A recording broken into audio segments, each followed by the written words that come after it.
في حاجة غريبة بتحصل جوانا، بننجذب لشخص نعرف إنه بيدمرنا، نشتاق للي كسرنا، ونبعد عن اللي حبانا بصدق. ليه بنقع دايما في نفس الفخ؟ كارل يونغ عنده الجواب، بس الجواب مؤلم ومش أي حد مستعد يواجهه.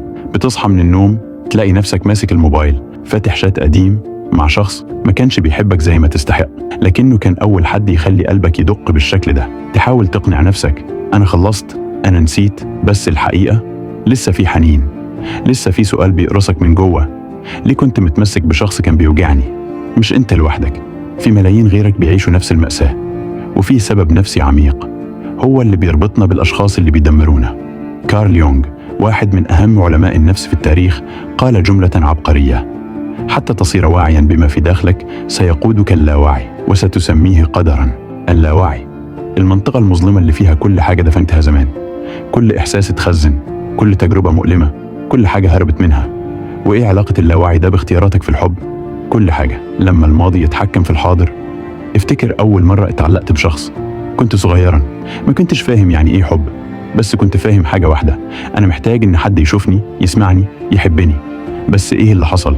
يمكن الشخص اللي المفروض يحبك تجاهلك، يمكن خذلك، يمكن علمك من غير ما يقصد إن الحب ألم. فكبرت والعقل الباطن خزن المعادلة دي: أنا ما استحقش الحب غير لما أتعب عشانه. الحب الحقيقي بيكون مؤلم، اللي يرفضني هو اللي بيمثل التحدي الحقيقي. وفجأة تلاقي نفسك بتحب نفس النوع من الأشخاص، شخص بارد، شخص يتجاهلك، شخص دايما مشغول، بس بتحبه.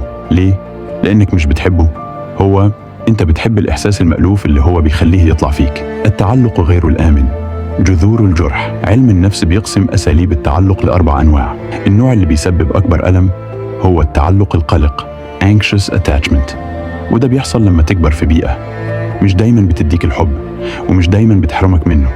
مرة تحس إنك محبوب، ومرة تتهان أو تتساب، فيحصل جواك ارتباك، وتبدأ تتعلق بأي شخص يديك إحساس مؤقت بالاهتمام حتى لو مؤذي. العقل بيترجم ده: أنا محتاجه عشان أحس إني حي، غيابه بيوجعني بس وجوده بيحييني. وده هو أخطر أنواع التعلق. لما تفتكر إن الألم جرح الحب، إعادة التمثيل نفس الجرح باسم مختلف. في علم النفس في مصطلح اسمه repetition compulsion، دافع التكرار. يعني إيه؟ يعني لو حصل لك جرح في الماضي، عقلك الباطن هيفضل يعيد نفس السيناريو مع شخص مختلف، نفس الألم، نفس الهجر، نفس الصدمة. ليه؟ عشان تحاول تصلح الجرح القديم، تحاول تثبت إنك تستحق الحب، فتتعلق بشخص بيشبه الشخص اللي جرحك زمان. يمكن ماما اللي كانت قاسية، يمكن بابا اللي اختفى، يمكن صدمة أول حب.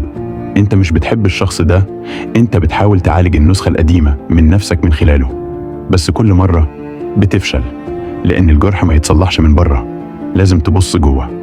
ظل النفس، The Shadow.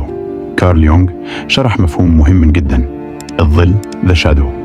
الظل هو كل شيء جوانا بنرفض نعترف بيه، كل مشاعرنا المدفونة، كل أنا ضعيف اللي خبيتها، كل أنا مرفوض، أنا مش محبوب، أنا ما استاهلش. وإحنا لما ما نواجهش ظلنا بيظهر في شكل اختيارات مدمرة. ننجذب لشخص بيدوس علينا عشان جوانا جزء مصدق إننا نستحق ده، نرتاح في علاقة فيها وجع عشان الظل بتاعنا متعود على الوجع. بس اللحظة اللي بتواجه فيها الظل هي اللحظة اللي تبدأ تتحرر فيها، لحظة الإدراك. وعي فجأة بيكسر كل حاجة. في لحظة غريبة بتحصل، لحظة تدرك فيها إنك كنت بتحب جرحك، مش بتحبه هو. كنت بترجع لنفس الشخص مش لأنه يستاهلك، لكن لأنك مش متصالح مع نفسك. كارل يونغ قال: الشخص الذي لا ينظر إلى داخله سيظل يعيش في الظلام. وده مش كلام فلسفة، ده واقع. لو ما فهمتش ليه بتنجذب للمؤذي، هتفضل تدور عليه طول عمرك. طرق التحرر: كيف تكسر الحلقة؟ 1. اعرف الجرح الأول. اسأل نفسك: إمتى أول مرة حسيت إني ما استحقش الحب؟ وابدأ من هنا. 2. اكتب مشاعرك، اللي ما بنعبرش عنه بيقودنا من ورا ظهرنا. 3. اقطع الاتصال السام، حتى لو بتتألم، الوجع اللي بيخلصك أرحم من الوجع اللي بيكسرك. 4. أعد تعريف الحب. الحب مش لازم يكون مؤلم، الحب مش اختبار، الحب الحقيقي بيطمن مش يقلق، بيبني مش يهدم. 5. واجه الظل. لو حسيت إنك مش كفاية، اسأل نفسك: مين اللي قال كده؟ وإزاي صدقته؟ كارل يونغ والشفاء الداخلي. يونغ كان شايف إن الشفاء مش بيجي لما نلاقي الشخص الصح، لكن لما نرجع لنفسنا ونحتضنها. نحب النسخة اللي اتكسرت ونقول لها أنا شفتك وفاهمك ومش هسيبك تاني. لما تعمل كده مش هتنجذب للي بيكسرك، لأنك خلاص مش بتدور على الحب في نفس المكان اللي وجعك. الخلاصة، السر المؤلم والحرية المنتظرة. ليه بننجذب للناس اللي بتؤذينا؟ لأن جوانا جزء لسه موجوع، لسه بيحاول يفهم ليه ما تحبش زمان، ولسه فاكر إن الحب لازم يكون وجع. بس الحقيقة الوجع مش حب، التعلق مش حب، الخوف من الفقد مش حب. الحب الحقيقي هو السلام، هو إنك ترتاح مش إنك تترجى الاهتمام.